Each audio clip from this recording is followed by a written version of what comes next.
Hello students, good morning. चलिए आगे 7th lecture start कर रहे हैं। और जो कल पीछे जो लेक्चर आपका हुआ है उसके ऊपर थोड़ा सा बेसिक रिवीजन कर लेते हैं। जो जो आपको पढ़ाई हो चुका है पहले, इससे पीछे वाले लेक्चर मतलब लेक्चर 6 में, और उसका रिवीजन कर लेने के बाद क्या हो जाएगा, आसान हो जाएगा चीजें समझने में आपको। तो वो है आपको जो पढ़ाया गया है इससे जस्ट पीछे वाले लेक्चर में, वो था sine inverse x plus cos inverse x equals to pi by 2। और यहां से यदि आपसे साइन इनवर्स एक्स के बारे में पूछा जाए तो आप बता सकते हैं pi by 2 minus cos inverse x, और cos inverse x equals to आता है पाई बाई 2 माइनस, अरे कॉस इनवर्स एक्स निकालने के लिए कहेगा तो इस एक्सप्रेशन को उठा करके आप उस साइड ले जाइए, और यहां से आ जाएगा minus of sine inverse x. फिर यहां से चलिएगा दूसरा नंबर में आ जाएगा tan inverse x plus cot inverse x equals to pi by 2। Tan inverse x equals to आ जाएगा पाई बाई 2। इस एक्सप्रेशन को उठा करके एलएचएस से आरएचएस शिफ्ट कर दीजिए, तो आ जाएगा minus of cot inverse x, और यहां पर cot inverse x equals to आ जाएगा pi by 2 minus tan inverse x. ठीक है, चलिए आगे चलते हैं। और इसके बारे में और बाद में, इसके बाद बात हुआ है sec inverse x plus cosec inverse x equals to pi by 2। Sec inverse x equals to pi by 2 minus cosec inverse x.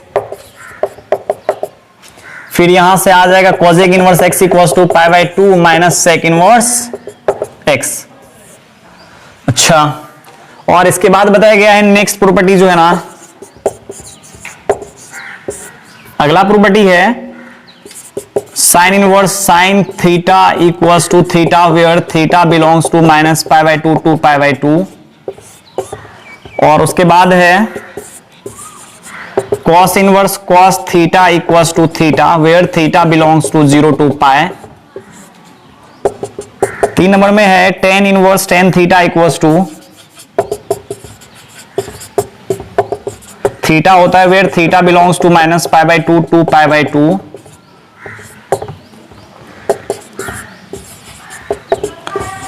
Cot inverse cot theta equals to theta where theta belongs to 0 to pi.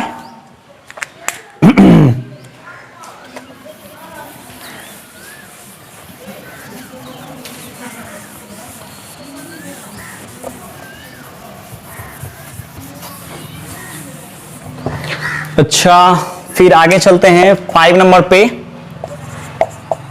Sec inverse sec theta equals to भी theta ही होता है where theta belongs to 0 to pi, जिसमें कि पाई by 2 नहीं होगा। फिर यहां आ जाएगा कॉसेक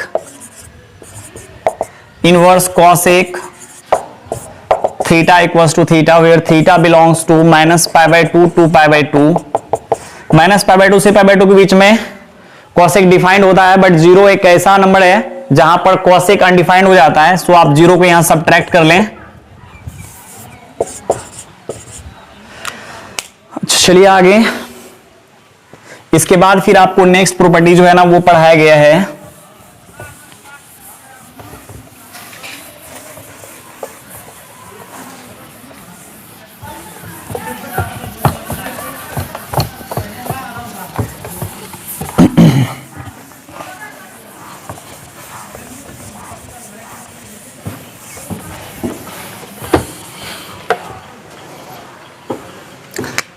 उसके बाद है property next,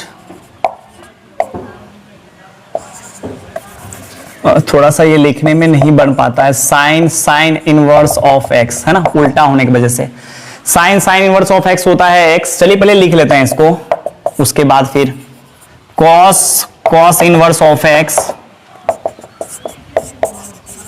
ten inverse of x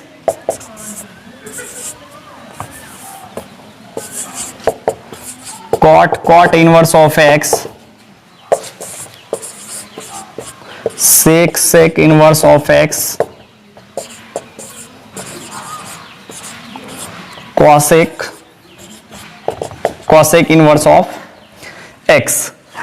ये साइन इनवर्स ऑफ एक्स होता है x, cos inverse x of x होता है एक्स, फिर टेन इनवर्स ऑफ एक्स होता है एक्स, मतलब sign inverse of x, cos inverse of x, मतलब जितना भी है ना ये सबका आर्गुमेंट हो जाता है। मतलब सेम टू सेम एक्सप्रेशन यदि आपको दिखे, जैसे मान लीजिए यहाँ सेम है, यहाँ सेम टू सेम है, यहाँ सेम टू सेम है, तब जाकर के आप बोल सकते हैं इस तरीका का आ जाएगा। ये आ जाएगा x, फिर यहाँ भी x, फिर यहाँ भी x, यहाँ भी x, यहाँ भी x और यहाँ भी x। लेकिन यहाँ x होने से पहले आपको ये दिमाग में रखना पड़ेगा कि इसका जो वैल्यू होना चाहिए -1 से 1 के बीच में होना चाहिए x, और यहाँ भी -1 से 1 के बीच में x होना चाहिए। यहाँ x रियल नंबर होना चाहिए, यहाँ भी कॉट में भी x रियल नंबर होता ही है, आपको पता ही है पहले से। और यहाँ पर या तो x -1 होगा या -1 से कम होगा, या 1 या 1 से ग्रेटर आ जाएगा। फिर यहाँ पर 1 या -1 से कम होगा, 1 या 1 से ग्रेटर होगा। यहां तक मेरी बातें हो चुकी है आपके बीच, और आज हम इससे आगे स्टार्ट करते हैं। लेकिन इसमें जो आपको इससे जस्ट पहले जो आए थे वो प्रॉपर्टी जो हम लिखाए, या सेकेंड प्रॉपर्टी जो आपको बताया गया है, उसमें जो यूज होने वाला है कुछ टर्म सबका, उसके ऊपर थोड़ा सा हम बात कर लेते हैं 5 मिनट। उसके बाद फिर हम आगे लेक्चर स्टार्ट करते हैं। मतलब हाँ, इस क्वेश्चन के लिए एक चीज और ध्यान में रख लीजिए, एक और प्रॉपर्टी आपको हम बता ही देते हैं यहां पर पहले।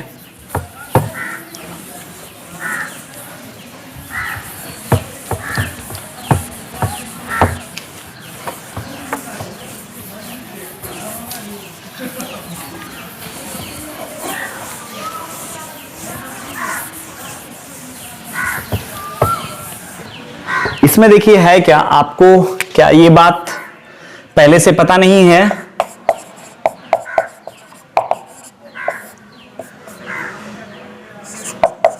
Sign theta equals to p by h, cos theta equals to b by H,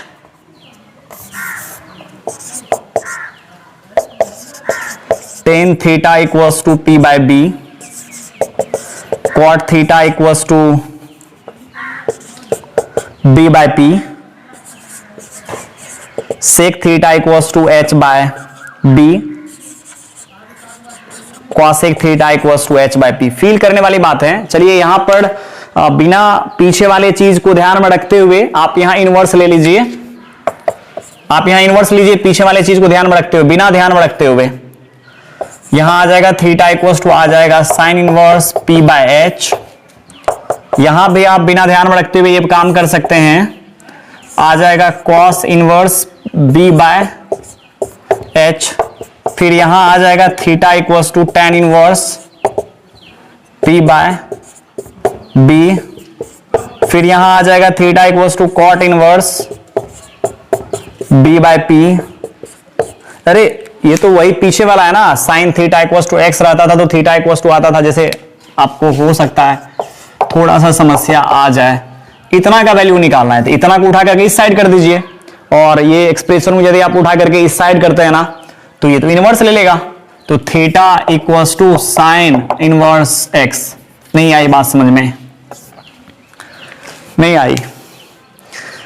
आ गई होगी है ना? अच्छा, फिर यहां पर sec theta equals to h by, sec theta equals to h by आ जाएगा बी।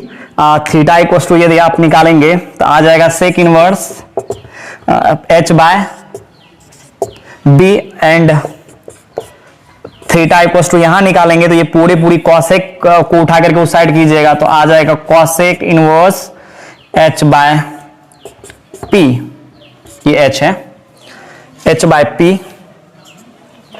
अच्छा, अब यहां देखिए इसमें कोई कंडीशन हम यूज नहीं किए हैं कि p बाय एच जो होना चाहिए -1 से 1 के बीच होना चाहिए, थीटा की वैल्यू -π/2 से π/2 के बीच होना चाहिए। हर एक जगह कोई जरूरी नहीं है, जहां कंडीशन नहीं रहना तो आप समझ लो सीधा सीधा उसके बीच में ये है ही, है ना। हम आपको तो ये समझाना चाह रहे हैं, कुछ भी नहीं है। साइन इनवर्स के आगे में जो आपने 10th क्लास में फॉर्मूला को रट रखा है ना, साइन इनवर्स के आगे में क्या है?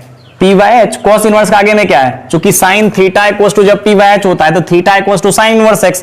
इसका मतलब ये हुआ कि साइन इनवर्स के आगे में आप क्या चीज ऑब्जर्व कर पा रहे हैं ना, साइन इनवर्स के आगे में होता है p by h, cos inverse के आगे में b by h, tan inverse के आगे में p by b, cot inverse के आगे में b बाय p, ठीक ना। और सेक इनवर्स के आगे में h बाय b, और कॉसेक इनवर्स के आगे में क्या होता है? h बाय p, ठीक है ना। बस वही चीज है, आपके दिमाग में ये बात आना जैसे sine theta equals to p by h होता है। आपको यदि हम ये बोलेंगे साइन इनवर्स के आर्गुमेंट में क्या होता है, आर्गुमेंट बोले तो ये आर्गुमेंट का जब हम बात करें इस लेक्चर में, आप समझ लीजिएगा कि साइन इनवर्स का आगे में जो है ना, जैसे हम बोलेंगे साइन इनवर्स एक्स का बेटा आर्गुमेंट बताओ मुझे, साइन इनवर्स का आर्गुमेंट यहाँ क्या है, आप बोल दीजिएगा पी बाय एच, ठीक है ना। फिर कॉस इनवर्स का आर्गुमेंट बी बाय एच, मतलब आप दिमाग में बैठा लीजिए कि कॉस इनवर्स के आगे में जो रहता है ना वो होता है b by h, tan inverse x के आगे में जो है ना होता है ना वो है p by b, cot inverse का आगे में होता है b by p, sec inverse के आर्गुमेंट में देख लीजिए यहां पर हम लिख चुके हैं। अब इसका देखिए यूज कहां पर है ना, यूज, इसका यूज जो है ना, जैसे बच्चे लोगों को परेशानी वहां पर आ जाती है, जैसे मान लीजिए आपको दे दिया कोई आदमी, चलिए एक क्वेश्चन लगाते हैं तब आपको ज्यादा समझ में आएगा यहां से, क्योंकि ऐसे बच्चे फील नहीं कर पाते हैं इस चीज को, है ना। बट आप ये बात तो पक्का याद रखें कि आर्गुमेंट में जो है ना जो आप पी बी एच रखे हैं ना, जैसे मान लीजिए आपको दे देता है थीटा इक्वल्स टू, या मान लीजिए ये दे दिया sine inverse x equals to, ठीक है ना, sine inverse x equals to किसके बराबर ये है, तो हम आपको लिख करके दिखा देते हैं। चलिए ठीक है, हम आपको क्या करें, आपके सामने हम क्वेश्चन बना के दिखा देते हैं ताकि आपको ये फील आ जाए कि हाँ सर सही में ये सही है। जैसे मान लीजिए हम यहां बना लिए क्वेश्चन, साइन इनवर्स एक्स है, नहीं पूछा तो इसके आगे में क्या है, एक्स बाय 1 है, और आपको पता है साइन इनवर्स के आगे में जो होता है ना, आर्गुमेंट में जो होता है ना पी बाय एच होता है।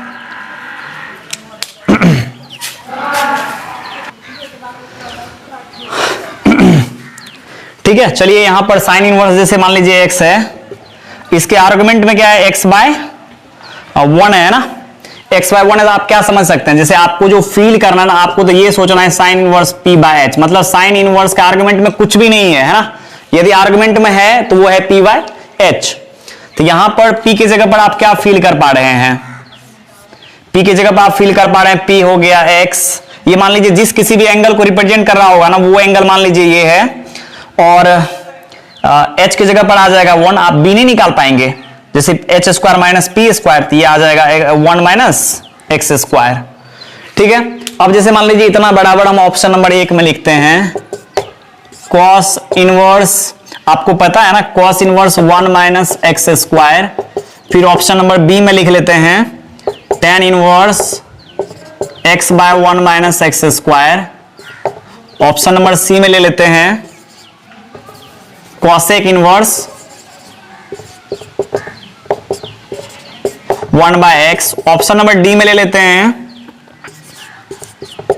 Sec inverse 1 by 1 minus x square का रूट।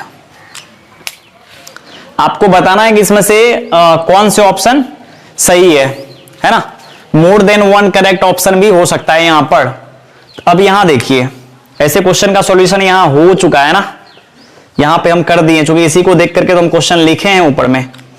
जैसे यहां पर है साइन इनवर्स एक्स, है ना, साइन इनवर्स एक्स को मैंने क्या लिख दिया, sine inverse x by 1, sine inverse x by 1, तो देखिए यहां पर p की जगह आपको पता है ना साइन इनवर्स के आगे में होता है p बाय एच, p की जगह पर आ गया 1, नहीं x आ गया, h की जगह पर आ गया 1, और आपको पता है किसी भी राइट एंगल ट्रायंगल में यदि आप निकालेंगे b बेस निकालेंगे तभी तो आप कुछ और निकाल सकते हैं ना, cos sin tan cos x sec निकालने के लिए आपको राइट एंगल ट्रायंगल का तीनों ही साइड का लेंथ आपको पता होना चाहिए।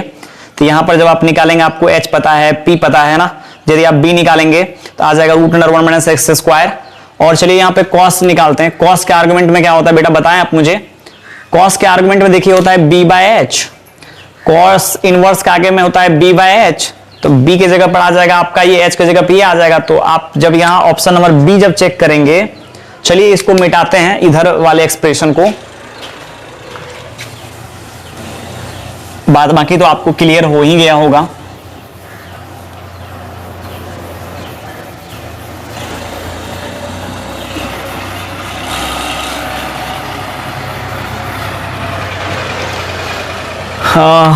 चलिए cos इनवर्स निकालते हैं, cos इनवर्स ये होता है b बाय एच, b की जगह पर जब आप देखेंगे तो √1 माइनस एक्स स्क्वायर, और यहां क्या आ जाएगा, यहां नहीं कुछ है तो 1, और यदि आप इसको सॉल्व करेंगे cos inverse 1 minus x square का रूट में 1 से डिवाइड जब आप लगाएंगे तो यही आ जाएगा। देख लीजिए यहाँ पे cos इनवर्स का आर्गुमेंट में क्या ये root under 1 minus x square आ रहा है क्या? हाँ सही है, तो ऑप्शन जो है ए वो भी सही हो गया आपका। अच्छा चलिए ऑप्शन बी चेक करते हैं। एक नंबर आपका सही है, ए नंबर। बी नंबर चेक कीजिएगा, तो उसमें लिखना पड़ेगा आपको tan इनवर्स। tan इनवर्स का आगे में आपको पता है p बाय बी होता है ना, p की जगह पर x ले लीजिए, तो x बाय b की जगह पर लीजिएगा तो 1 माइनस एक्स स्क्वायर का रूट। देख लीजिए आप यदि मैच करेंगे तो क्या ये दोनों मैच हो रहा है क्या? ये दोनों देखिए मैच हो रहा है, हाँ हो रहा है मैच, इसका मतलब option b is also correct. C नंबर में आइएगा तो आ जाएगा cosec इनवर्स, ये होता है h by p, cosec inverse x by h by p। तो x के जगह पर यदि h के जगह पर यदि आप यूज करते हैं एक्सप्रेशन को तो वो आ जाएगा h1 और p यूज कीजिएगा तो आ जाएगा x। सो ये option c is also correct. Option d पर यदि आप आते हैं तो आ जाएगा sec इनवर्स, ये आ जाएगा h बाय ये आता है b, तो ये आ जाएगा आपका sec इनवर्स। h देखिएगा तो h आपका दिख रहा है 1 और p देखिए ना b आ जाएगा। ये तो चारों के चारों ऑप्शन सही हो गए। मतलब आप इस तरीका से, मतलब ये कोई क्वेश्चन नहीं है, हम तो आपको ये सिखाना चाह रहे हैं कि यदि आपको साइन इनवर्स को कॉस इनवर्स में बदलना रहे, मान लीजिए इसमें से किसी भी आईटीएफ फंक्शन को एक आईटीएफ फंक्शन से है ना अनदर आईटीएफ फंक्शन में चेंज करना रहे तो आप इस तरीका से कंसेप्ट को यूज करके कर सकते हैं। ठीक है, चलिए जैसे एक दो क्वेश्चन और लगाते हैं।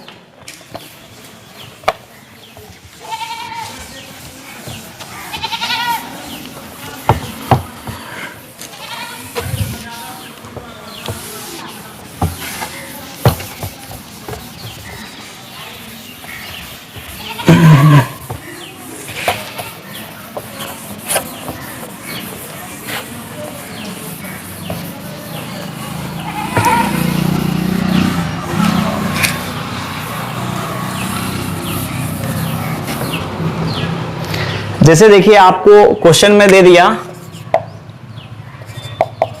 साइन tan इनवर्स 4/3, इसको इवैल्यूएट करने के लिए दिया है, हल करने के लिए दिया आपको।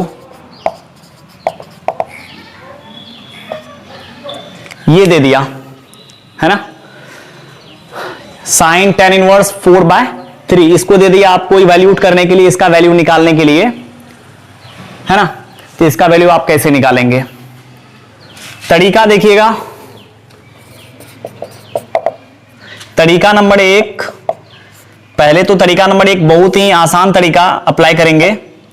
तरीका नंबर एक ये है method 1,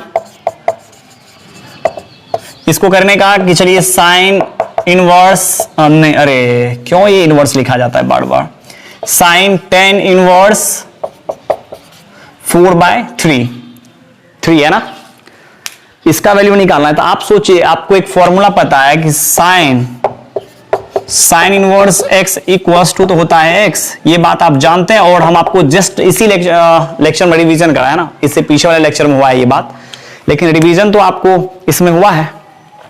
sine inverse x equals to होता है x, और किसी भी क्वेश्चन को सॉल्व करने का मतलब ये होता है कि आप उसका सबसे क्या कहते हैं उसको, सिंपलेस्ट रूप जो होगा ना, सिंपलेस्ट फॉर्म जो होगा ना, उसमें आप इसको कन्वर्ट करके आंसर निकालें है ना। मतलब जैसे मान लीजिए आप इसको कितना सिंप्लीफाई कर सकते हैं, मतलब कितना इसको छोटा कर सकते हैं ना, एक्सप्रेशन को आप जितना छोटा कर लीजिएगा ना, और अब उसके बाद जो छोटा होकर के जो एक्सप्रेशन बनेगा उससे छोटा उसको कोई आदमी नहीं कर पाएगा, तो इसका मतलब वो आपका सॉल्यूशन है। तो इस एक्सप्रेशन को सॉल्व करने का मतलब क्या हुआ कि हम इसको क्या करेंगे, सिंप्लीफाई करेंगे। सिंप्लीफाई करने का मतलब बहुत ही इसको छोटे छोटे रूप में कन्वर्ट करने का प्रयास करेंगे, और उसके बाद इसको कोई भी आदमी चाहेगा छोटा करने के लिए तो इससे छोटा कर ही नहीं पाएगा वो, तो आप बोल सकते हैं ये आपका आंसर हो गया। तो चलिए ठीक है, इसको हम चाहते हैं हल करने के लिए, सॉल्व करने के लिए, सिंप्लीफाई करने के लिए, तो इसको कैसे किया जाए। तो देखिए यहां पर sine inverse x equals to होता है x, तो यदि यहां पर साइन इनवर्स आ जाए, ध्यान दीजिएगा, यदि ये साइन इनवर्स x बन यदि यहां पर साइन इनवर्स x रहता है ना, यदि यहां पर साइन इनवर्स x रहता तब तो डायरेक्ट 4/3 लिख करके निकल जाते हैं आगे। सोचने वाली बात है कि यदि यहां मान लीजिए साइन इनवर्स x रहता तब तो साइन साइन इनवर्स एक्स का प्रॉपर्टी लगा देते, sine inverse sine sine inverse x equals to x, तब तो ये खत्म हो जाता ना इसकी कहानी, तब इससे आगे जाती ही नहीं। तो आप दिमाग में ये बैठा लीजिए, क्या इसको हम ये जो एक्सप्रेशन देख रहे हैं क्या इसको साइन में कन्वर्ट किया जा सकता है ना? क्या इसको साइन इनवर्स में कन्वर्ट किया जा सकता है? हाँ, अभी तो आपको जस्ट हम बताए थे कि किसी भी आईटीएफ फंक्शन को एक आईटीएफ फंक्शन से अनदर आईटीएफ फंक्शन में आप चेंज कर सकते हैं आराम से, वो बेसिक 9 10th का कंसेप्ट लगा करके। तो आपको पता है tan इनवर्स के आर्गुमेंट में जो है ना, चलिए यहां बगल में आप कर लीजिए, tan इनवर्स के आर्गुमेंट में आपको पता है ना क्या होता है, p बाय, ये हो गया आपका p और ये आ गया आपका b। एक सेकेंड के लिए हम आपको सोचने के लिए बताते हैं। अरे ये आपका आ गया p और ये आ गया आपका b, तो ये हो गया 4 और ये आ गया 3 और h आप निकालेंगे तो आ जाएगा ऑब्वियसली ये 5 आएगा, क्योंकि h जो होता है ना p square plus b square, और जब आप ये निकालेंगे तो आ जाएगा 16 प्लस 9 ये आ जाएगा 25, और इसका जब वैल्यू आप निकालेंगे तो ये आ जाएगा 5। ठीक है ना? अब यहां चलिए, मेरे को ना tan इनवर्स को किस में बदलने का है? साइन इनवर्स में। तो आप क्या कीजिए, यहां साइन, अरे यहां आप साइन इनवर्स लिख दीजिए, कोई दिक्कत नहीं है, साइन इनवर्स एक्स आप लिख दीजिए, साइन इनवर्स लिख दीजिए, और साइन इनवर्स के आर्गुमेंट में जो आप लिखेंगे ना एक्सप्रेशन को, वो होगा b by p by h। p की जगह पर जब आप देख रहे हैं तो आपको 4 दिख रहा है और h की जगह पर ये दिख रहा है, क्या आपको दिखा? ये वाला formula, sine sine inverse x equals to होता है x, सो यहां जो होगा ना ये आ जाएगा 4/5। साइन साइन इनवर्स 4/5 का जो वैल्यू आएगा ना वो आ जाएगा 4/5। चलिए ठीक है, आगे चलते हैं और भी क्वेश्चन लेते हैं इसका। अच्छा, इसका मेथड 2,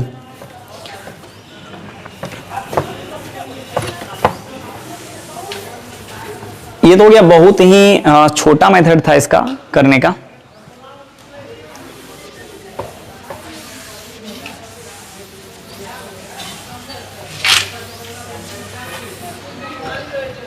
चलिए मेथड 2 देखते हैं।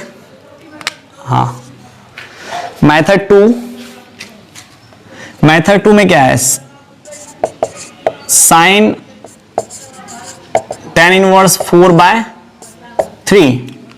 तो आप दिमाग में एक बात पक्का बैठा लें, है ना, कि जैसे मान लीजिए यहां साइन इनवर्स tan इनवर्स 4/3 है, तो ये आईटीएफ, जितने भी आईटीएफ फंक्शन होते हैं ना, इनवर्स ट्रिगोनोमेट्रिक फंक्शन होते हैं ना, वो सब के सब एंगल को रिप्रेजेंट करता है। इसका मतलब ये पक्का एंगल को रिप्रेजेंट कर रहा होगा, तो इसको क्या हम थीटा मान सकते हैं, tan इनवर्स 4/3 को? हाँ, मान सकते हैं, क्यों नहीं, क्योंकि अरे पूरा का पूरा तो लेक्चर आईटीएफ का जो हुआ है सबके सब कितना ज्यादा बार हम बोलते आ रहे थे कि ये sine inverse x, tan inverse x, cos inverse x सबके सब एंगल को ही रिप्रेजेंट करता है। तो आप इसको क्या करें, थीटा मान ले 1 सेकेंड के लिए या 1 मिनट के लिए मान लेते हैं, है ना। 1 मिनट के लिए यदि आप मान लेते हैं तो फिर क्वेश्चन खत्म हो जाएगा 1 मिनट में। चलिए ठीक है, अब यहां कीजिए tan inverse 4/3 equals to theta, और फिर यहां से निकालिएगा वैल्यू थीटा का, तो इसको उठा करके इस साइड, नहीं 10 का वैल्यू निकाल लीजिए, यहां से इसको उठा के इस साइड कीजिएगा, तो आ जाएगा tan थीटा इक्वल्स टू 4/3। देखिए एक्चुअली आपको निकालना क्या है ना, निकालना क्या है, इस एक्सप्रेशन को आपने थीटा मान रखा है, तो जैसे ही आप इसको आगे करेंगे तो ये दिख जाएगा आपको साइन थीटा, ठीक है ना। और यहां देखिए tan थीटा आपको पता है, आपको निकालना है साइन थीटा, तो क्या आप राइट एंगल ट्रायंगल का यूज करके, ये है 4, ये है 3 और ये 5 निकल जाएगा, क्या आप साइन थीटा का वैल्यू नहीं निकाल सकते हैं? तो ये आ जाएगा कितना, p/h। p/h यदि आप निकालते हैं तो आ जाएगा 4/5। एक्चुअली देखा जाए तो ये और वो मेथड में कोई अंतर नहीं है, जो आपको पहले मेथड बताया ना वही मेथड ये भी है। आप सोच सकते हैं, फिर यदि आपको थीटा निकालना रहता तो आप जब इसको यहां से इनवर्स लेते हो तो क्या साइन इनवर्स के आगे में p/h नहीं आता? हम भी तो वही किए है ना पहला मेथड में। दोनों मेथड सेम टू सेम है। चलिए आगे चलते हैं अगला क्वेश्चन पे।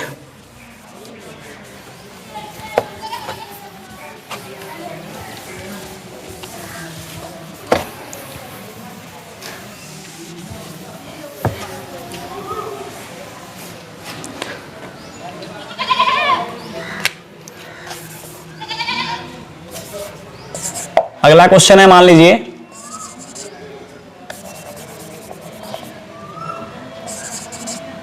साइन, यहां मान लीजिए है कॉस इनवर्स, नहीं 4/5 कर देते हैं, इसका वैल्यू आपको निकालना है। चलिए पहले क्वेश्चन लिख लेते हैं, एक दो क्वेश्चन लगा देंगे ज्यादा बढ़िया रहेगा। और यहां ले लेते हैं 10, यहां ले लेते हैं, चलिए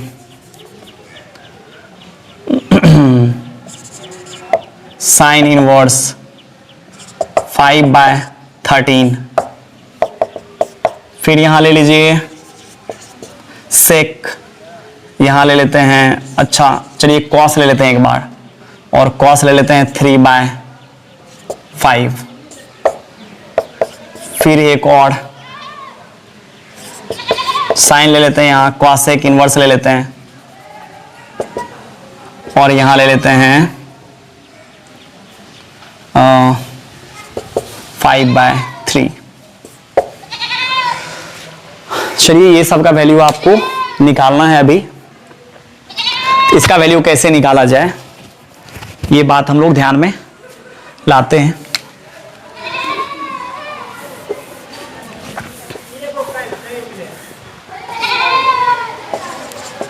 सॉल्यूशन नंबर एक में क्या है, sine inverse sine cos inverse 4/5, sine cos inverse 4/5। आप क्या करें, इसको साइन में बदल लें। साइन में बदलिएगा तो sine inverse x equal to आपको पता है x होता है। साइन में बदलने के लिए आपको पता है ना ये बात, कॉस इनवर्स के आर्गुमेंट में जो होता है ना b/h होता है, b की जगह 4h आ जाएगा, ये तो आ जाएगा। आप जैसे p निकालेंगे तो p आता है 5² - 4² का रूट, ये आ जाएगा 25, ये आ जाएगा 16, ये आ जाएगा 9, और ये आ जाएगा 3, मतलब 25 आ गया। 4 चौका 16, 25 में से 16 जाता है तो 9 बचता है, 9 का स्क्वायर रूट 3। चलिए अब यहाँ है साइन साइन, फिर इसको आप साइन इनवर्स में कन्वर्ट कीजिएगा, और इसके आर्गुमेंट में आता है p/h, p की जगह पर आ जाएगा 3 और h की जगह 5, और आप जानते हैं ना sine inverse of x equals to x, so आप यहां लिख सकते हैं 3/5। ठीक है, इस प्रकार से इसको बनाइएगा। 2 नंबर में बनाएंगे तो आ जाएगा 10 साइन इनवर्स 5/13, और आप कर सकते हैं यहां पर, जैसे यहां 10 है, अच्छा फिर यहां कीजिएगा, और साइन के आर्गुमेंट में p हो गया h, और ये निकालिएगा b, तो b इक्वल्स टू आ जाएगा h² - p² का रूट, और ये जो होगा ना ये आ जाएगा 169, और यहां आ जाएगा 25, और इसको जब सॉल्व कीजिएगा तो आ जाएगा आपका 12, चूंकि 144 आता है इसका, और 144 का जो स्क्वायर रूट होता है ना वो तो हो जाता है 12।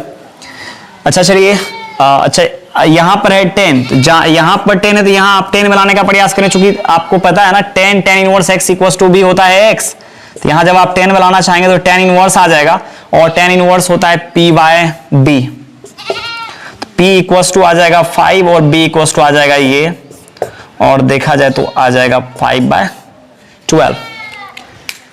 चलिए इसके ऊपर यहां ऐसे आगे बात करते हैं।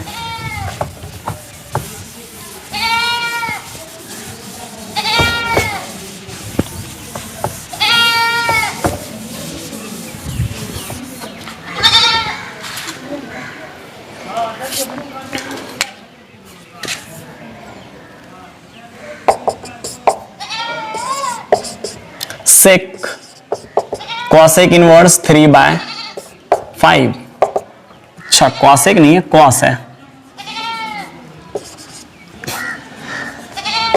ये तो आसान है ना। जैसे मान लीजिए इसको आप कॉसेक इनवर्स में बदलिएगा तो उल्टा हो जाता है h/b, और यहां p निकालने का जरूरत नहीं है, क्योंकि कॉस का ही उल्टा सेक होता है। तो ये मान लीजिए 3 है और ये है 5, तो ये हो जाएगा कितना 5/3। ये p निकालने का यहां जरूरत नहीं था, sec inverse x equals to होता है x, तो ये आ गया, और ये आप ट्राई कीजिएगा है ना। बस इसका उल्टा है ये। चलिए आगे चलते हैं। अब हम मेन कंसेप्ट जो है उसके ऊपर बात करते हैं और उसका क्वेश्चन लेते हैं फिर।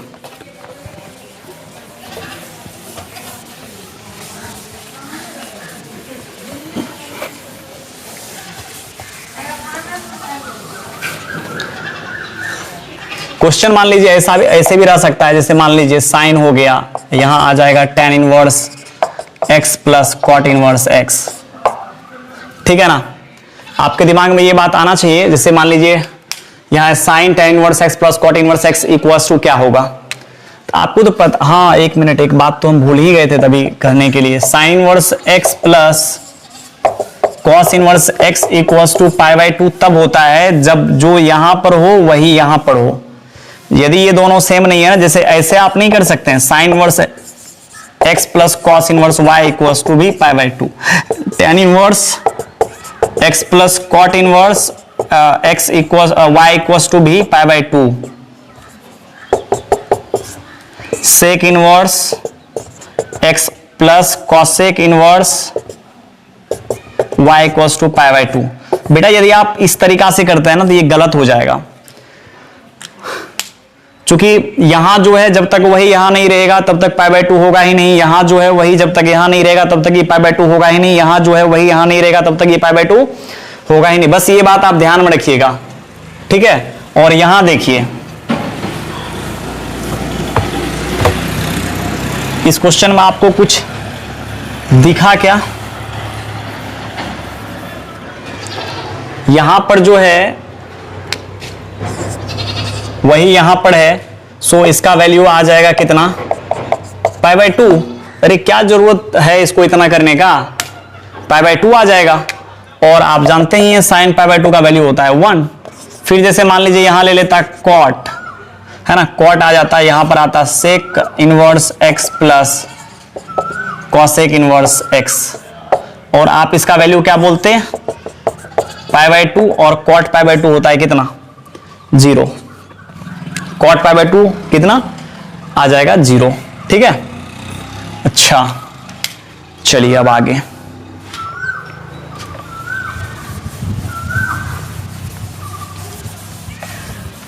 इसके बाद ये सब क्वेश्चन हो चुका है। आगे पहला ही थ्योरी में हम आपको बता दिए साइन इनवर्स 1/2 का वैल्यू।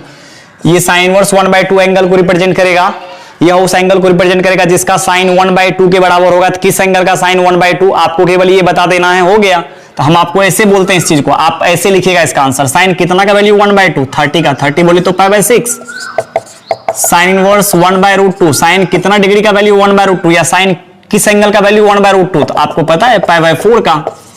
साइन इनवर्स 1/2 तो हो गया √3/2, तो हम आपको ये बोलेंगे साइन कितना डिग्री का वैल्यू √3/2, या साइन कितना का वैल्यू √3/2, तो आप बता सकते हैं π/3 बोले तो 60 डिग्री का वैल्यू जो होगा ना। फिर यहां चलिए tan इनवर्स 1, तो हम ये बोलेंगे tan कितना का वैल्यू 1, तो आप बता दीजिएगा π/4, चूंकि tan जानते ही है 90 डिग्री का वैल्यू 1 होता है, और उल्टा बोल रहे हैं इसीलिए tan इनवर्स 1 का वैल्यू π/4 आ जाएगा। जैसे मान लीजिए tan इनवर्स 1/√3 का वैल्यू पूछेगा, तो आप ऐसे समझें tan कितना का वैल्यू, tan कितना का वैल्यू 1/√3, तो जितना का वैल्यू 1/√3 होता है ना वो आप लिख दीजिए एंगल, आपको पता है ना π/6 बोले तो 30 डिग्रीज। tan इनवर्स √3 का बात करेगा तो tan कितना का वैल्यू √3, तो आपको पता है ना π/3 का। फिर यहां चलिए फिर आएगा, आगे आएगा कॉसेक इनवर्स √2, हम बोलेंगे कॉसेक कितना का वैल्यू √2, तो आप यहां बताएंगे π/4 का। यदि एंगल का वैल्यू आपको पता है ट्रिगोनोमेट्रिक रेशियो का, उसमें 10th क्लास में जो पढ़ने के लिए, चूंकि हम लोगों के टाइम में 9th में पढ़ने के लिए था ये सब चीज, इसके वजह से थोड़ा सा प्रॉब्लम आ जाती है। ट्रिगोनोमेट्री हम लोग 9th में पढ़े थे, एक्चुअली 10th में भी था, बट हम लोगों के टाइम में सिलेबस, उसके बाद सिलेबस फिर बदल गया बाद में। अब जो चल रहा है अभी बदला हुआ सिलेबस है, तो 10th में ट्रिगोनोमेट्री दे दिया पूरी 9th को उठा करके, लेकिन हम लोगों के टाइम में एडवांस चलता था, और एडवांस मैथमेटिक्स 9th 10th में, और क्या कहते हैं ट्रिगोनोमेट्री 9th में था पढ़ने के लिए। तो ये सब चीज 9th से ही हम लोगों को आता था। चलिए ठीक है, उसके बाद मान लीजिए कॉसेक इनवर्स -√2 दे दिया। अब आपको बताए थे ना जिस एंगल का रेंज रहेगा 0 to π, उसमें लगेगा केवल π-, बाद बाकी सब माइनस लगा दीजिए। तो ये आ जाएगा minus cosec inverse root two आ जाएगा माइनस कॉसेक कितना का value root two pi by 4 का, तो ये आ जाएगा माइनस रूट पाई बाय 4। फिर जैसे मान लीजिए साइन इनवर्स माइनस 1/2 का वैल्यू आपको निकालने के लिए दिया जाए, तो आप ऐसा कर सकते हैं, ठीक है ना, आप ऐसा कर सकते हैं, माइनस को आप बाहर निकाल लीजिए, आ जाएगा साइन इनवर्स 1/2, तो आ जाएगा माइनस पाई बाय 6। फिर यहाँ चलिए कॉस इनवर्स माइनस 1/2 का वैल्यू दिया जाए, तो आपको पता है ना इसका जो रेंज होता है 0 to पाई होता है, जैसा कि आप रट चुके हैं पहले ही, और ये 7वां लेक्चर है आपके लिए, तो स्वाभाविक है ये सब चीज आपको आना चाहिए। तो इसका देखिए 0 to पाई है, तो पाई माइनस लिख दीजिए और माइनस आर्गुमेंट से बाहर निकल जाएगा, तो 1/2 आ जाएगा, ये आ जाएगा पाई माइनस पाई बाय 3, सो इसका वैल्यू आ जाएगा 2 पाई बाय 3। फिर चलिए आगे चलते हैं,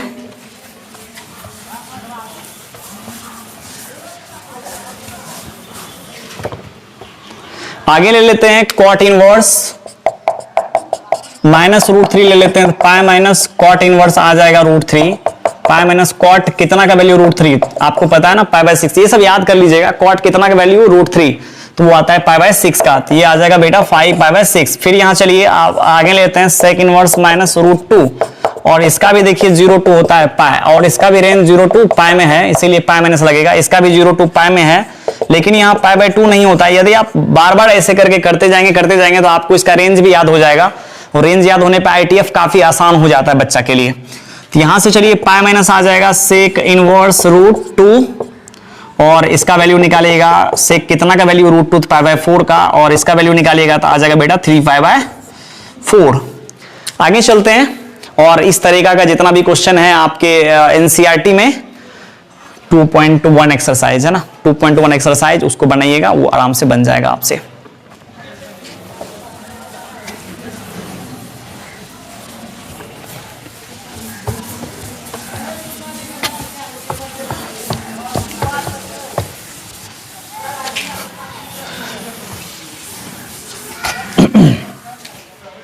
हम आपको इस तरीका से पढ़ा ही देंगे कि एनसीईआरटी आपका यूं उड़ जाएगा, है ना, मतलब एनसीईआरटी में कुछ बचेगा ही नहीं पढ़ाने के लिए, मतलब क्वेश्चन डिस्कशन करेंगे एकदम पूरा उसका क्वेश्चन डिस्कशन करेंगे, बट आपको डिस्कशन करने के लिए कुछ बचेगा ही नहीं मेरे तरफ से। एनसीईआरटी मतलब बहुत आसान लगने लगेगा, आप किसी भी बुक को फॉलो करेंगे हर एक बुक आपसे बनेगा, चाहे वो मतलब आईआईटी को छोड़ करके, अभी चूंकि आईआईटी का बुक अभी नहीं बनेगा आपसे, उसको बनाने के लिए थोड़ा सा और अच्छे लेवल पे पढ़ना पड़ेगा आईटीएफ, उसके लिए एक अलग से हम लेक्चर बनाएंगे एडवांस का, उसका प्लेलिस्ट भी अलग रहेगा। उसमें बहुत सारा चीज आईटीएफ पढ़ाने के लिए फंक्शन मेरे को पढ़ाना पड़ेगा, जितना उतना फंक्शन पढ़ा लेंगे, और उसमें जितने सारे टर्म्स यूज होंगे बाहर से है ना, ग्राफ व्राफ, जैसे मान लीजिए बेसिक ग्राफ सब है, बच्चे को y = x का ग्राफ खींचने में दिक्कतें आती है, तो वो पहले से पढ़ा दिया जाएगा उस बैच को, मतलब जो हम आपको बड़ा एडवांस के लिए बनाएंगे लेक्चर, उसके लिए फिर जब हम आईटीएफ पढ़ाएंगे तो बच्चे को 100% समझ में आएगा, एडवांस का क्वेश्चन काफी आसान लगेगा। 2019 तक में जो भी एडवांस का क्वेश्चन आया, यदि आया होगा आईटीएफ में, 18 तक तो आया है, 19 तक आपको आसानी से बन जाएगा, ठीक है ना। लेकिन अभी आप जब 12th बेस्ड पर सीबीएसई बोर्ड को भी यदि आप पूरे 100% फॉलो करते हैं तो भी कोई दिक्कत नहीं है, उसके लिए भी आप एकदम पूरे स्ट्रॉन्ग हो सकते हैं ना मेरे लेक्चर को पढ़ने से।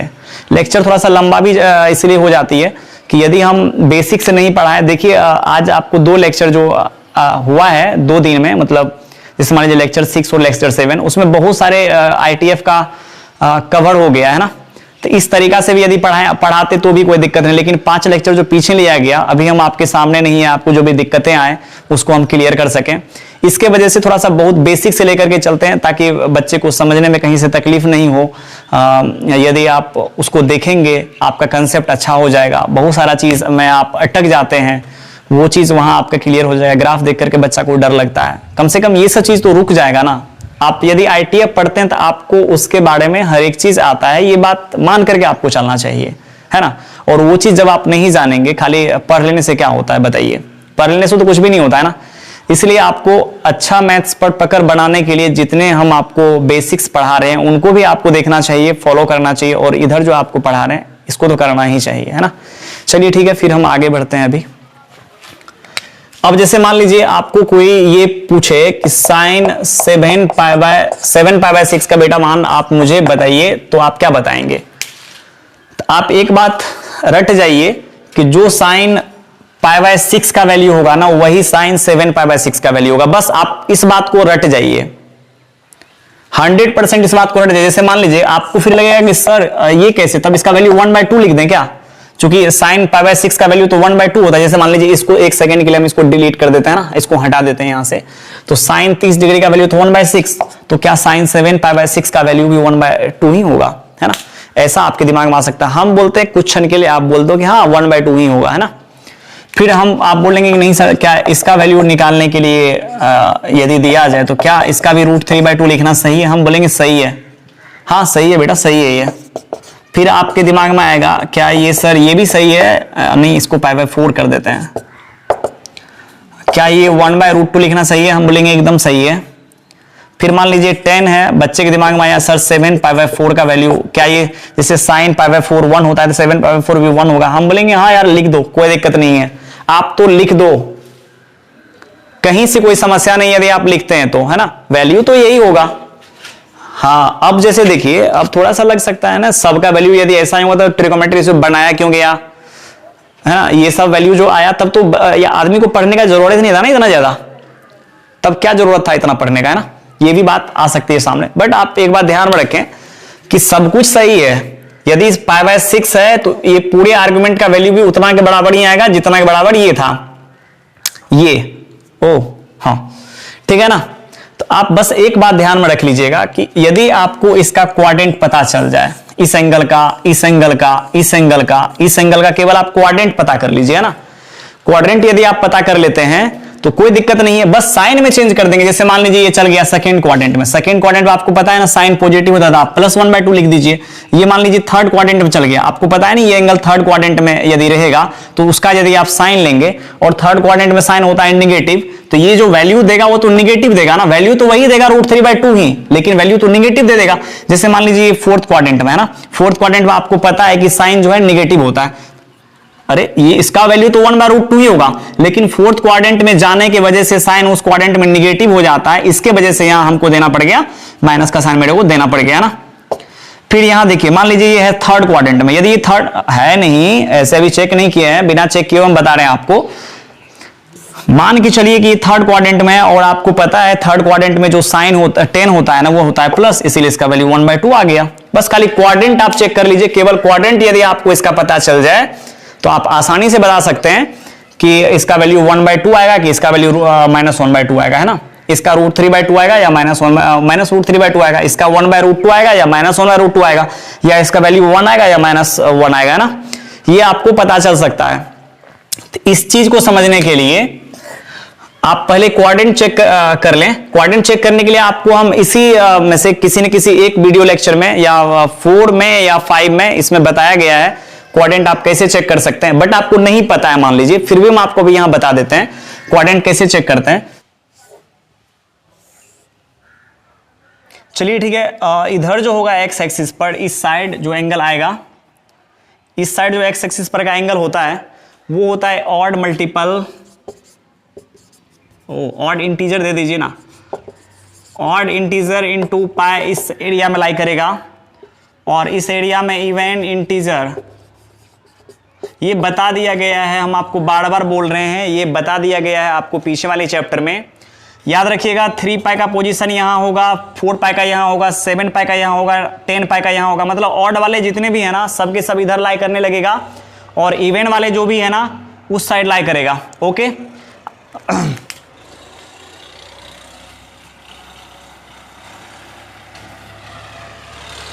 और जैसे मान लीजिए -θ है, -θ कहीं देखिए, जैसे मान लीजिए -θ यदि आपको कहीं दिखता है ना तो आप ये मान करके चलें कि एंगल का जो रोटेशन हुआ है ना वो क्लॉकवाइज हुआ है, और +θ का मतलब एंटी क्लॉकवाइज। जैसे मान लीजिए कि 3 पाई यहां आ गया है ना, 3 पाई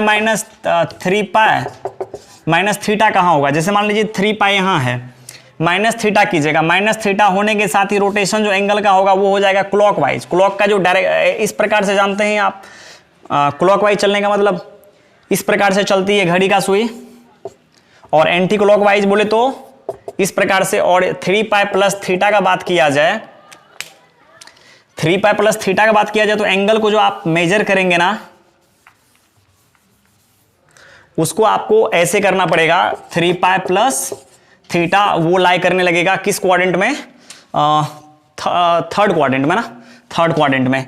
अब जैसे मान लीजिए 6 पाई है, माइनस थीटा का बात करेगा तो 6 पाई आपको पता है ना इवन इंटीजर है, पाई में मल्टीप्लाई किया हुआ है, तो यहां आ जाएगा और इसमें से थीटा घटाइएगा। देखिए यहां पे क्लॉकवाइज है ना, ये ऐसे ना क्लॉकवाइज और एंटी क्लॉकवाइज।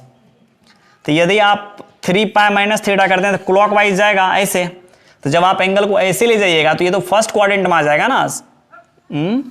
नहीं 6 पाई नहीं, हाँ ऐसे ना, ऐसे आ जाएगा ऐसे। 6 पाई में से आप थीटा घटाएंगे तो ये आने लगेगा किस कौन सा डायरेक्शन में, ये आ जाएगा क्लॉकवाइज है ना, 6 पाई माइनस थीटा यहाँ ऐसे। और यदि आप इसमें थीटा ऐड करेंगे, ऐड करने का मतलब रोटेशन इसका ऐसे चल जाएगा, एंटी क्लॉकवाइज जाएगा, एंटी क्लॉकवाइज जाएगा, इसका मतलब 6 पाई प्लस थीटा जो होगा ना ये आ जाएगा फर्स्ट क्वाड्रेंट में। चलिए हम आगे बात करते हैं अब, बिना ये चीज़ इसका टाइम गंवाए हुए, चूंकि ये पहले से ही हो चुका है, किसी न किसी लेक्चर में हम बात कर चुके हैं इसके बारे में, ठीक है। अब हम क्वाड्रेंट चेक करते हैं इसका, कौन सा एंगल किस क्वाड्रेंट में लाई कर रहा है, और उसके बाद फिर इसका वैल्यू पॉजिटिव आएगा कि निगेटिव आएगा ये चीज चेक करेंगे। ओके चलिए बेटा यहां देखते हैं 7 पाई बाय 6।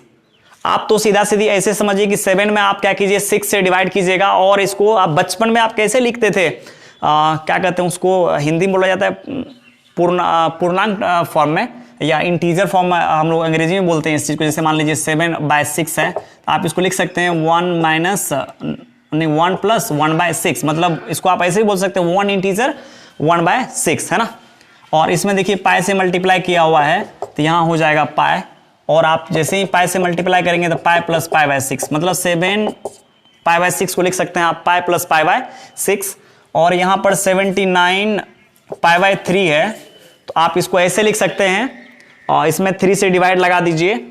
जब आप 79 में 3 से डिवाइड लगाइएगा तो आ जाएगा 3 दूना 6, यहाँ बच जाएगा 1। और आप ऐसा कर सकते हैं 3 छाके 18, यहाँ बच जाएगा 1। और देखा जाए तो इसको आप लिख सकते हैं 26 पाई प्लस पाई बाय 3, इस तरीका से आप लिख सकते हैं 79 पाई बाय 3 को।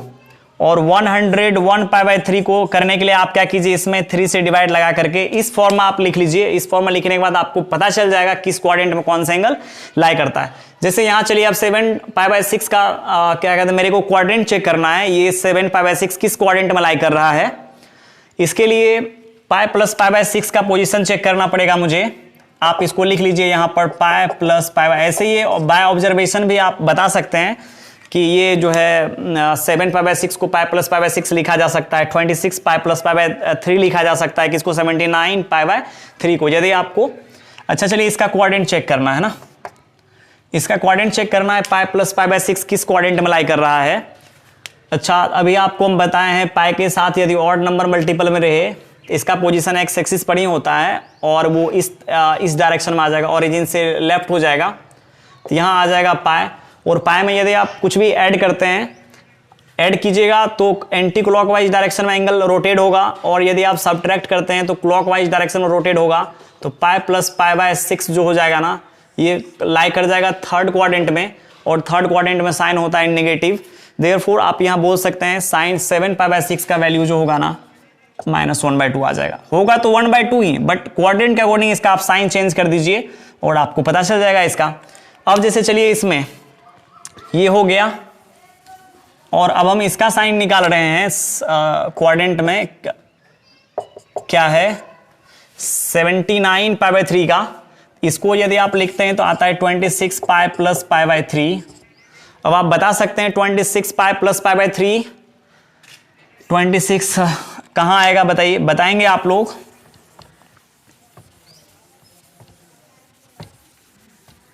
(26) एक्स एक्सिस पर ही लाई करेगा, लेकिन 26 पाई प्लस पाई बाय 3 जो होगा, 26 इवन इंटीजर है, इसके वजह से ये यहां आ जाएगा 26 पाई।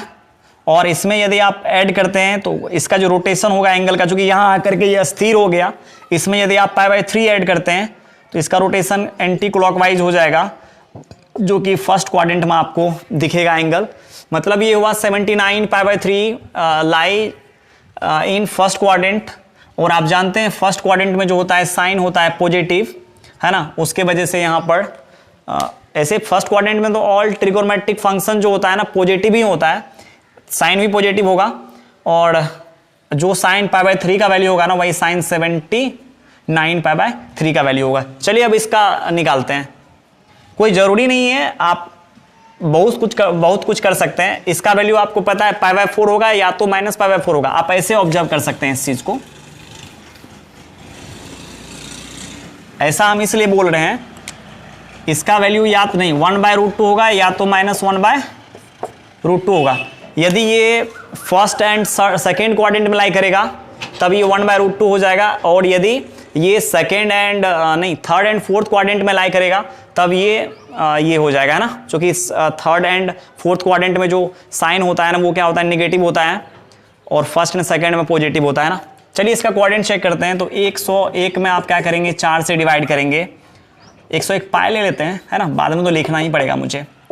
101 में 4 से डिवाइड कीजिएगा तो आ जाएगा 4 दूना 8, ये आ जाएगा 21, तो 4 पंचे 20, ये आ जाएगा 1। तो आप जब यहाँ लेंगे तो ऐसे लिख सकते हैं आप 25 पाई प्लस π/4। आप कीजिएगा इस तरीक़ा से, आना ही है।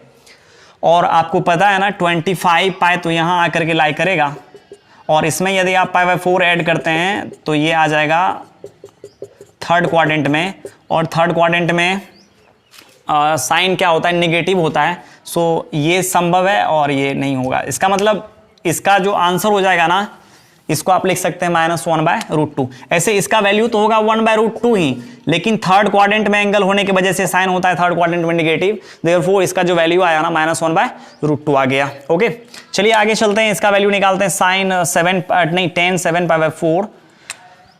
तो इसमें आप क्या कर सकते हैं, इसका क्वाड्रेंट चेक कर लीजिए, या तो इसका वैल्यू 1 होगा या तो -1 होगा। चलिए पहले हम लिख देते हैं इसका वैल्यू 1 होगा, है ना। क्वाड्रेंट के अनुसार से साइन बदलने में कितना मिनट टाइम लगेगा मेरे को, तो 7 π/4 को आप लिख सकते हैं ऐसे भी। 7 में आप क्या कीजिए, 4 से डिवाइड लगा दीजिए। आपके दिमाग में एक बात आना चाहिए, देखिए यहाँ पे ये π/3 का वैल्यू आप जानते हैं, तो पाई का जो कोफिशिएंट है वो 1 के अलावा और कोई नहीं है। यहाँ भी पाई का कोफिशिएंट 1 के अलावा नहीं होना चाहिए, अन्य यहाँ भी पाई का कोफिशिएंट 1 के अलावा कुछ और नहीं होना चाहिए। तो आप एक काम कीजिए, जब आप जैसे इसमें 7 में 4 से डिवाइड लगा रहे होते हैं ना, तो उस टाइम में या तो रिमाइंडर 1 लाइए या तो -1 लाइए, है ना। तो जब -1 रिमाइंडर लाइएगा तो 4 दूना आ जाएगा 8, यहाँ आ जाएगा -1। और आप जब इसको लिखने लगेंगे ना इस चीज़ को, आप ऐसे लिख सकते हैं, अरे 4 दूना 8, यही तो दिक्कत था। उस एक दिन और एक लेक्चर बना रहे थे ना, वहाँ पर यहाँ 20 लिखा गया था। खैर कोई बात नहीं, ऐसा हो जाता है, जानबूझ के आदमी थोड़े कोई लिखता है ना। तो ये आ जाएगा 2 पाई और -π/4। अब आप चेक कर सकते हैं ना, आप यहाँ चेक कर सकते हैं, इसको जब इससे मल्टीप्लाई कीजिएगा तो आ जाएगा 8 पाई में से पाई जाएगा तो 7 π/4 आ गया। अब चलिए, अब यहाँ जो हम करने वाले हैं ना, 2 पाई पहले आप चेक कीजिए यहाँ होगा, और 2 पाई का पोजीशन यहाँ होगा, मतलब 2 पाई आकर के अस्थिर हो गया। मतलब 2 पाई का जो लोकेशन होगा ना एक्स एक्सिस पर होगा, ओरिजिन से राइट। और इसमें से यदि आप π/4 घटाएंगे तो स्वाभाविक एंगल फोर्थ क्वाड्रेंट में आ जाएगा, और फोर्थ क्वाड्रेंट में जो 10 होता है ना वो नेगेटिव होता है, देयरफॉर इसका वैल्यू आ जाएगा -1। अब देखिए इसका जरूरत कहाँ पर है, ऐसे जब उसमें हम आपको वैल्यू बताने लगेंगे तब भी कोई दिक्कत नहीं आएगा, है ना। फिर वहाँ आपको ज़रूरत पड़ सकता है इसका। जैसे क्वेश्चन लगा रहे हैं बच्चे, देखिए बच्चे को दिक्कत कहाँ होता है आपको ये हम बता देते हैं। बच्चा को ये जानना जरूरी है कि नहीं। जैसे मान लीजिए कि साइन इनवर्स साइन 7 π/6, ये आपसे पूछा जा रहा है ना कि साइन इनवर्स साइन 7 π/6 का वैल्यू क्या होगा। तो आप सबसे पहले ये बताइए साइन इनवर्स साइन π/6 का वैल्यू क्या होगा, है ना। साइन इनवर्स साइन π/6 का वैल्यू क्या होगा, तो आपको बता दिया गया है कि sine inverse sine theta equals to होता है बेटा थीटा, वेयर थीटा भी दिमाग में ये बात बैठना चाहिए आपके दिमाग में। ये -π/2 से π/2 के बीच में आ रहा है ना, -π/2 से π/2 के बीच में आएगा। तो आप एक बात तो पक्का जान ही लीजिए कि क्या ये π/6 -90 से 90 के बीच में है क्या। हाँ ये तो 30 डिग्री है, तो -90 से 90 के बीच में तो 30 डिग्री आता ही है ना, तो आप लिख सकते हैं यहाँ डायरेक्ट भी π/6, कोई गलती नहीं होगा। जैसे मान लीजिए साइन है, साइन है नहीं, साइन लेने में थोड़ा सा उतना इसका एंगल नहीं आ पाता है बाहर। चलिए लेते हैं एक और, जैसे sine inverse sine 2π/3, sine inverse sine 2π/3 है ना, साइन इनवर्स साइन 2π/3। अब इतना बराबर क्या होगा, ऑप्शन लगाते हैं। इतना बराबर जैसे मान लीजिए 2π/3 होगा कि π/3 होगा कि -π/3 होगा। डी में ले लीजिए नन ऑफ दीज, नॉट मतलब none of these, none of these है ना। चलिए इसका वैल्यू क्या होगा, साइन इनवर्स साइन 2π/3। तो यदि आप sine inverse sine theta equals to theta याद किए हुए हैं, sine inverse sine theta equals to theta, और यदि आप ये याद नहीं किए हुए हैं क्या, थीटा का जो वैल्यू होगा ना -π/2 से π/2 के रेंज में आएगा, तो आपका ऑप्शन तो ये हो जाएगा। सबसे पहले इस तरीका के क्वेश्चन को बनाने से पहले बेटा आप ये पक्का चेक कर लें क्या ये रेंज में है। यदि ये रेंज में है तो सही है, अन्यथा आप नहीं लिख पाएंगे। ऐसे लिखना गलत हो जाएगा। तो आप एक काम कर सकते हैं, यहाँ पर आप चेक कीजिए, जैसे 2 × π/6 का मतलब होता है 60 डिग्री, इतना तो आप चेक कर सकते हैं ना।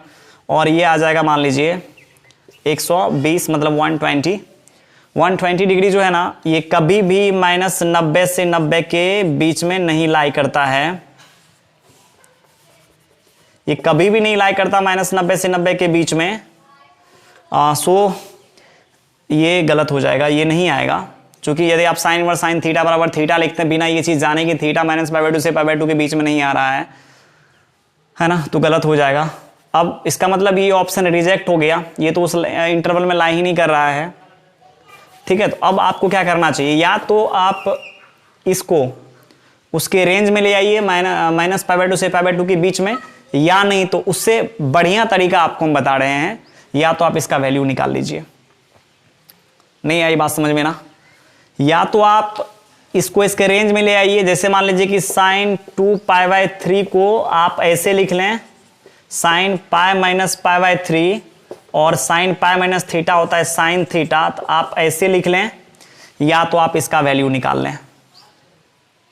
आपका मन है, आप जो करना चाहते हैं आप कर सकते हैं, उसके लिए कोई दिक्कत नहीं, आप फ्री हैं करने के लिए। या तो आप जैसे आप देखिए, अब ये -90 से 90 के बीच में आ गया ना, -90 से 90 के बीच में आ गया, तो इसका देखिए अब यहां पर आप इसको लिख सकते हैं इसी चीज को साइन π/3 भी, तो गलती नहीं होगा। ये साइन π/3 और साइन 2π/3 ये सब का वैल्यू बराबर ही आएगा। सही है ना, सही है ना, π - 2π/3, हाँ सही है, ठीक ना। मतलब ये और इसको जब आप लिखने लगेंगे तो ऐसे आ जाएगा ये। तब इसके लिए देखिए करना क्या पड़ता है, अपने लोगों को दिमाग में एक बात आप बेटा बैठा लो, इस तरीका से जब आप निकालते हैं रेंज में लाते हैं, थोड़ा सा परेशानी आ जाएगा कि आपको वो साइन n π ± थीटा पता है कि नहीं है, ये चीज थोड़ा सा आपको परेशानी में डाल देगा। यदि आप ये चीज जानते हैं इसका वैल्यू निकालने के लिए, जैसे मान लीजिए कि साइन इनवर्स है ना, साइन 2π/3 है, और इसका वैल्यू ही निकाल लेते हैं इसका, और इसका वैल्यू निकालने के लिए हम आपको अच्छे से बता दिए हैं, तो ये आपको ज़्यादा अच्छा लगेगा। तो आप साइन 2π/3 का वैल्यू बता दीजिए। सबसे पहले आप ये जानिए कि क्या आपको साइन π/3 का वैल्यू पता है। यदि आपको साइन π/3 का वैल्यू पता है तो साइन 2π/3 का वैल्यू भी पता चल जाएगा आपको, है ना। तो साइन π/3 का जो वैल्यू होगा वो होता है √3/2, इसका वैल्यू होता है √3/2, और ये है 60 डिग्री। ये 60 में यदि आप 2 से मल्टीप्लाई करते हैं तो 120 लाई करता है सेकेंड क्वाड्रेंट में, 120 सेकेंड क्वाड्रेंट में, और सेकेंड क्वाड्रेंट में साइन होता है पॉजिटिव। सो इसका वैल्यू जो होगा ना √3/2 आ जाएगा। मतलब ये पूरी सेकेंड क्वाड्रेंट में पड़ता है, और सेकेंड क्वाड्रेंट में आपको पता है साइन होता है पॉजिटिव। इसका मतलब जो साइन π/3 का वैल्यू होगा वही साइन 2π/3 का वैल्यू होगा। तो यहाँ आप बोल सकते हैं साइन इनवर्स √3/2, और इसका वैल्यू आप जब निकालेंगे, साइन इनवर्स √3/2 एंगल को ही रिप्रेजेंट करेगा, और यह उस एंगल को रिप्रेजेंट करेगा जिसका साइन √3/2 के बराबर होगा। सो इसका जो वैल्यू होगा ना π/3 आ जाएगा। ओके, चलिए आगे चलते हैं। अब इसी में जैसे ये इस पर भी हम लेते हैं क्वेश्चन, जब आप इसी में ले लेंगे इस तरीका से,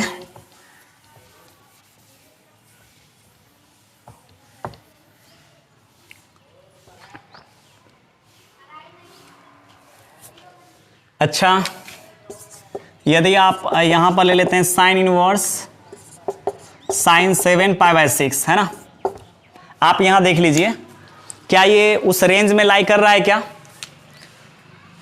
पाई बाय 6 का मतलब होता है 3 × 7 मतलब 7 या 210 डिग्री, है ना। 210 डिग्री कभी भी -90 से 90 के बीच में लाई नहीं करेगा। देयरफॉर आप इतना does not equals to 7 pi by 6 लिख सकते हैं, है ना। तो ये आप लिखते हैं तो आपका गलत हो जाता है। तो आप इस रेंज को भी याद कर लें। देख रहे हैं ना आप कितना ज़्यादा यूज हो रहा है इस रेंज का। तो रेंज आपको पता होना चाहिए अच्छे से समझने के लिए इस क्वेश्चन को। तो यदि अरे रेंज आपको पता है या नहीं पता है ना, यदि आप रेंज नहीं जानते हैं तो भी कोई दिक्कत नहीं है मेरे को।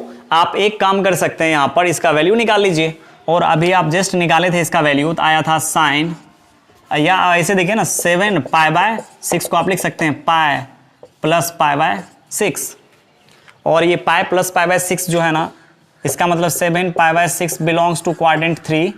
और क्वाड्रेंट 3 में साइन होता है माइनस में, तो आ जाएगा -1/2। 1/2 क्यों? क्योंकि आपको पता है ना साइन पाई बाय 6 का वैल्यू 1/2 होता है, तो साइन 7 पाई बाय 6 का वैल्यू भी 1/2 ही होगा, बट क्वाड्रेंट के अनुसार से साइन बदल जाएगा। तो ये जो है थर्ड क्वाड्रेंट में आ गया है, थर्ड क्वाड्रेंट में पड़ गया साइन 7 पाई बाय 6, इसके वजह से यहाँ -1/2 हो गया, माइनस हो गया क्योंकि थर्ड क्वाड्रेंट में साइन नेगेटिव होता है।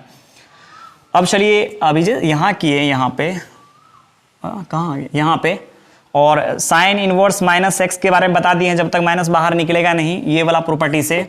साइन इनवर्स -x का जो फॉर्मूला होता है minus of sine inverse x, आप इस फॉर्मूला का यूज करके, इस प्रॉपर्टी का यूज करके आप माइनस को बाहर निकालते हैं, आ जाएगा साइन इनवर्स 1/2। और साइन इनवर्स 1/2 भी आपको पता ही है एंगल को ही रिप्रेजेंट करेगा, और जिसका साइन 1/2 के बराबर होता है वो होता है पाई बाय 6, ठीक है ना। तो इसका जो है ऑप्शन ये मैच कर गया।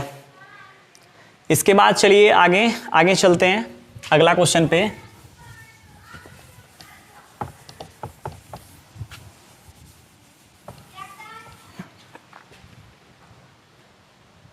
अब ले लेते हैं फिर अगला question, sign inverse sign 79 pi by 3। Sign inverse sign 79 pi by 3। अभी यहाँ वैल्यू निकाल लिए हैं, इसीलिए हम इसका वैल्यू यहाँ रख देते हैं। कैसे निकाले हैं वो आप इसी वीडियो को देख करके बता दीजिएगा। इसका वैल्यू आ जाएगा √3/2, और आपको पता ही है इसका वैल्यू आता है पाई बाय 3। यदि आपको इसका वैल्यू निकालने आता है तो आप आराम से बता सकते हैं इसके वैल्यू को। जैसे चलिए यहाँ पर sine inverse sign 101 pi by 4, और यहाँ पर आ जाएगा साइन इनवर्स, और इसका जब आप निकालेंगे तो इसका वैल्यू निकालने पे आया है -1/√2। देख लीजिए यहाँ पे -1/√2, और आपको जानते हैं ना साइन बाहर निकल जाता है माइनस से, साइन इनवर्स से माइनस बाहर निकल जाता है, और इसका आ जाएगा पाई बाय 4। और इसका वैल्यू निकालिए,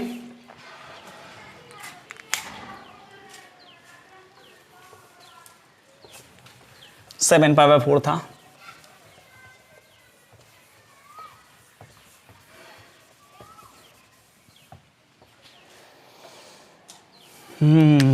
टेन था ना, 10 इनवर्स 10 7 पाई बाय 4। अच्छा इसका वैल्यू अभी जस्ट निकाले थे तो आया था कितना, अच्छा निकाल ही लेते हैं। चलिए इसमें डिवाइड कीजिएगा, तो 4 दूना 8, 2 पाई माइनस पाई बाय 4। इसको 7 पाई बाय 4 का आप लिख सकते हैं, है ना। और देखिए 2 पाई यहाँ आ जाता है, इसमें से यदि आप घटाएंगे तो पाई बाय 4 नीचे आ जाएगा, मतलब फोर्थ क्वाड्रेंट में ये एंगल आ गया। फोर्थ क्वाड्रेंट में 10 होता है नेगेटिव, सो इसका वैल्यू आ जाएगा -1, और माइनस बाहर निकाल देता है 10, पता ही है आपको, सो माइनस पाई बाय 4। एक दो क्वेश्चन और लेकर के कहानी को यहीं पे ख़त्म करते हैं, और उसके बाद अब अगला क्लास में।